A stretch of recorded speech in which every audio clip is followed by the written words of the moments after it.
Hello everyone, welcome back to Breakage Barriers. If you're new here, my name is Blessing. What I do here is talk about culture as it pertains to African culture. And of course, every now and then I chip in other cultures as well. So welcome. On this journey of life, there are two forces that human beings have to reckon with. And those two forces, or common forces, are usually good or evil. Good, which is related to being virtuous, that is of a high moral standard, and evil, which connotes causing harm, causing pain, or being destructive.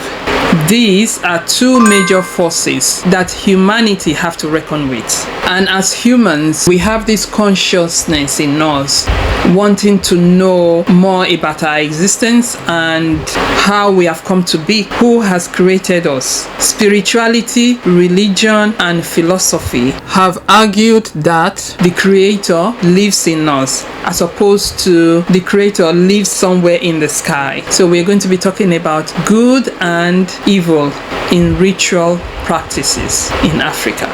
Ritual practice is not a practice that is done only by African culture. Other cultures also indulge in ritual practices in different ways.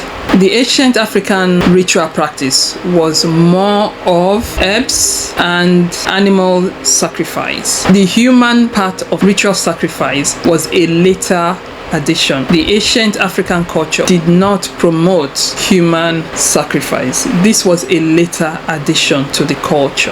Understanding how this came about to be so prevalent in the African culture today, you need to watch my previous video, the one before this one. I did make some points there. For one to be able to cure any ailment, you must be able to get to the root cause of that ailment in order to get rid of that ailment completely. So it is good to understand the purposes of ritual sacrifices. This was intended in the ancient African practice for good, to connect with nature and to connect with the ancestor in doing good. But of course, in every culture, as in humanity, there are good people and there are bad people. You see the good people embracing the good and using what is meant for good, and you see the bad people embracing what is meant for good for evil. And this is the major separation in nature, in humanity, and the journey of life. It is good to get a better understanding, because it is not the African spiritual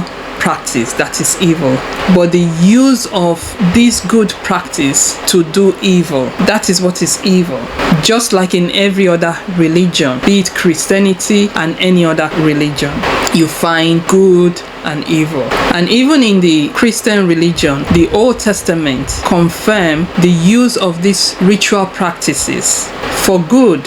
When you read from the book of Genesis all through the Old Testament narrative, you see the practice of ritual sacrifices. It was a common practice in that culture, which also mimics the African culture or confirms the practice of this ritual in the African culture. So these ritual practices were used for good.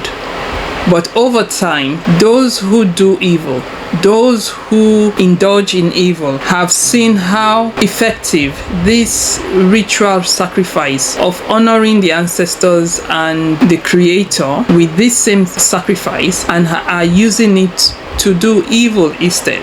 Just like you can find in other religion, there's no religion that one can find all good all throughout. If there's one religion that is being castigated in the entire world right now, is the Muslim religion, because of some few bad eggs are being castigated as being put under one umbrella as all evil.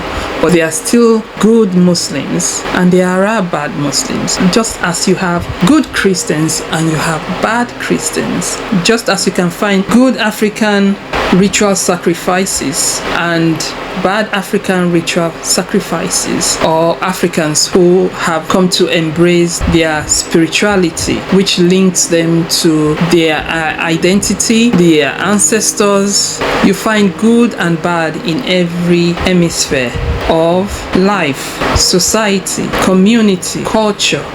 and country. So for one to just base one's understanding on the evil side of the African ritual practice will not be intelligent, because you cannot put all of such practice as being evil. And this is how the African spirituality in most cases have been termed as evil or understood as evil. There's still a lot of good in it if it is not used as an evil practice to harm other people, to destroy other people. So to answer that question, is the African ritual sacrifice good or evil?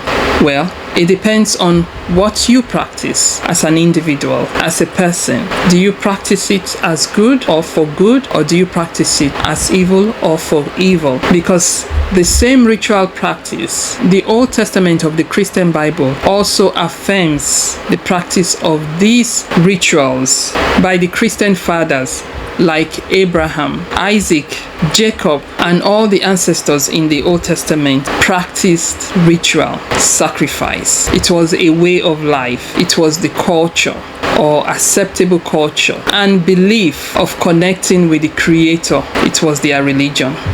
Thank you very much for watching. See you in the next video. Take care now. Bye.